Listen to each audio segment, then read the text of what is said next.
What does it mean to me to live here?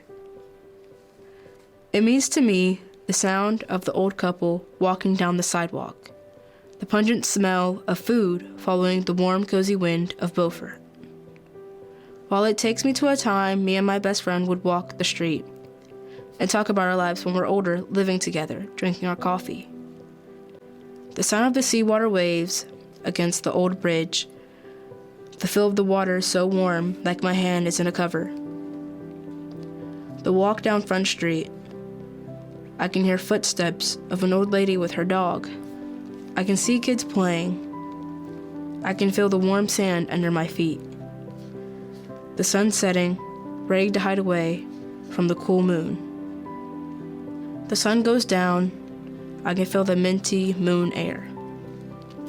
Through my coat, as I walk home with the peaceful mind of Beaufort. On my mind, the patter of Front Street waves whispering in my ear. In sum, what does it mean to me to live here?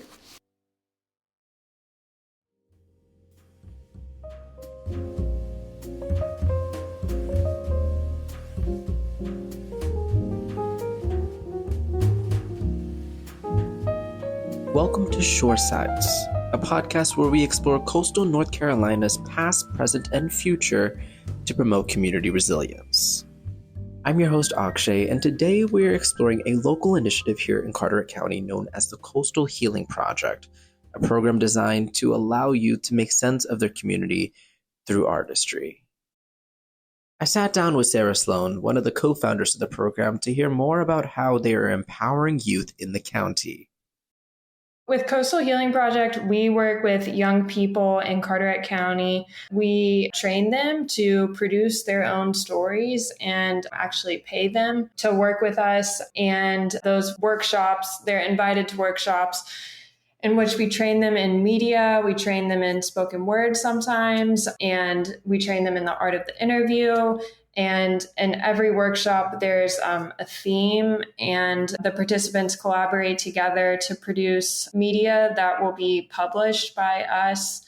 And so the youth are really creating their own stories and kind of getting the opportunity to shape their own narratives. And I think that's really important in a world where youth are often like a headline alongside something negative, right? Like, youth are so into social media. Youth only live in their phones, like a youth epidemic around mental health. And I think what we want to do is actually lift up our youth and say, look at how amazing they are, and like positive mirroring in our community, and celebrating that if youth are given a space to be creative and to work with each other, they'll use it. They'll use it like beyond how your wildest imagination could predict that they would. And Sarah is absolutely correct on this. I was fortunate enough to hear the poems that came out of this program by the youth participants, and I was truly blown away. One of the many poems that stuck with me, and the one that you heard at the beginning of this episode, is by a young poet named Jaelah Vann. I sat down with Jaelah to hear about her work with the Coastal Healing Project and what impact it has had on her. The work I did through the Coastal Healing Project, I wrote pieces of poetry and heard pieces of poetry. We also gave and heard constructive criticism, and it was always helpful or insightful feedback. I saw myself grow through the program by getting the constructive criticism that I needed and getting told that my time is important as a young poet and artist. The program made me thankful for my environment and community and being around those who have experienced similar things. In talking with Jaelah and Sarah, it was clear that they both had a sense of joy when talking about the work in the Coastal Healing Project. And so I had to know, how has this program transformed the lives of those participating in it? Here's what they had to say. One of the participants emailed us recently, and she said, I'm in college now, I'm studying journalism, I'm at American University, and I was talking to my professors. She was like, a lot of our classes are really gloom and doom, these days, about the industry, about the world. And she said, I was talking to my professor about how local news is dying, and the professor's talking about how, communities need to be a part of their story. And so she wrote to us and said, we were talking about all this like sad, hard stuff, but it made me realize that like I got that opportunity with this workshop, that it's folks like y'all who are, she said, I came to understand what y'all were doing, kind of like the fight y'all were putting up. And she just said, thank you so much for the opportunity. And she said, I listened back to my episode that she had produced. And she was like, it was just such a come to Jesus moment of like, wow, look how far I've come. And like, look at this common thread in my life.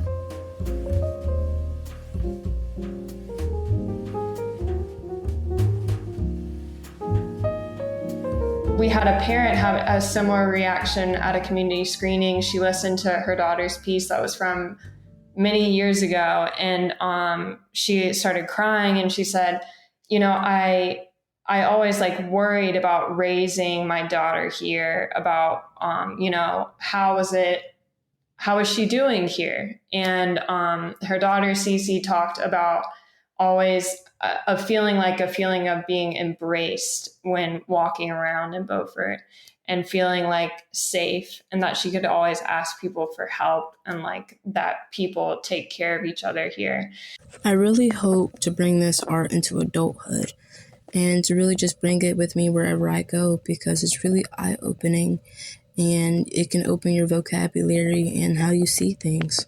The Coastal Healing Project has always been fun for me because I get to hear everyone's experiences through poetry. It's very insightful, and getting to hear that, it's very beautiful. You get to hear how they view things and how they've been through things and their emotions through just simply words.